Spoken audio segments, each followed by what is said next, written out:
سلام رفقا، امیدوارم دنیا به کامتون باشه. من محمد ناکشام و شما خوش اومدید به اولین ویدیو یوتیوبی من. آدم میونه جمعه اما حال دیگه داره. همونجوری که در جریان هستین حتما اینستاگرام پر از ویدیوهای سم. ما هم برای اینکه سم خودمون بالانس بشه بریم چند تا ببینیم بیایم. فقط قبلش اگه ویدیو رو دوست داشتین لایک کنید، سابسکرایب کنید، تو کامنت ها بهم انرژی بدین. مرسی. خب بریم که اولی رو ورزشی شروع کنیم. چه جریان 180 کیلوگرم.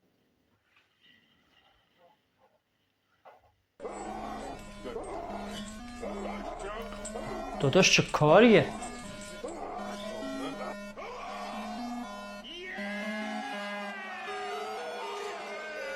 یه لحظه همینجا من یه چیزی بگم. خب الان این که داره پشتیه بیشتر از جلوی داره بهش فشار میاد که همه وزنه رو پشتیه که مثلا در قلبت کمک. این 180 کیلوگرم که نمیشی داداش، 155 کیلوگرمش دست آدم پشتیه.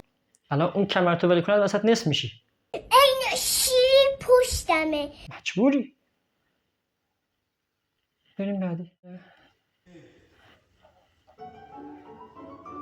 کشتیه.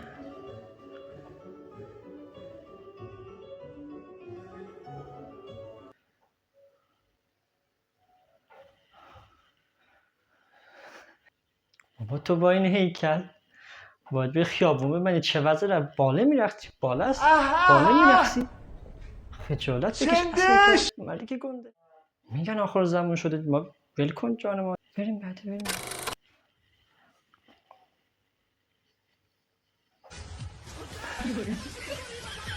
یا علی.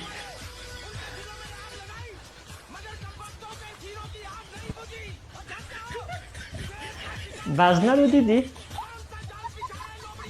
سرجمش شاید مثلا اون 5 کیلو باشه، 5 کیلو اون بر 5 کیلو این بر، اونم حالا 15-20 کیلو.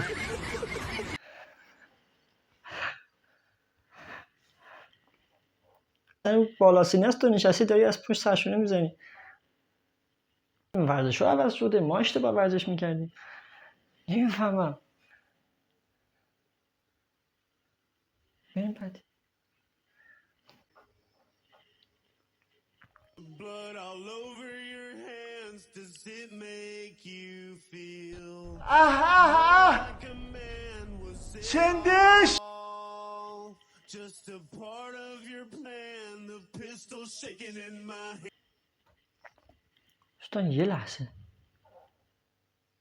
الان نمیخونه یه چیزایی متوجه میشین چی میگم. الان از این کوتاه، این کت کوتاه، این زنونه است رسما. خودش مرده. بعد اون شلواری که پوشیده اون باز زنونه است، از این ورش چاک داره. این چیه؟ چاک که نمیدونم چیه، اون زاپه چی میگم بهش، ریشه.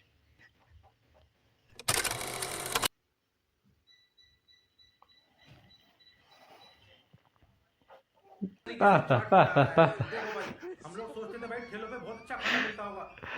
اینا واقعیه که غیر گذاشته توش کثافت از فاضلاب کشیدنش بیرون. میزان کثافت بودن اون لجنه اکتفا نمیکنه. بعد خودش قشنگ میکنه لا پاش، لای انگشتای پاش البته. بعد اون از اونجا میکشه میزنه رون. اینا که نمیدونم دیگه چیه وسط ها گذاشته، از این زرد مردان میزنه روش. تمام.